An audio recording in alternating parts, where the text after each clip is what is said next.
You ask Tiger to solve. This deals with linear equations with one unknown.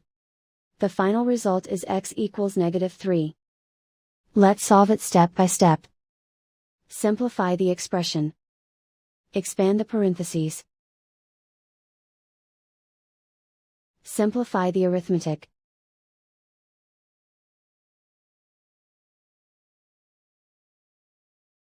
Group all constants on the right side of the equation.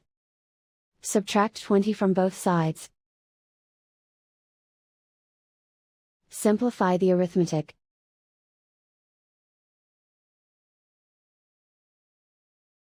Isolate the x. Divide both sides by 5. Simplify the fraction. Find the greatest common factor of the numerator and denominator. Factor out and cancel the greatest common factor. And so the final result is x equals -3.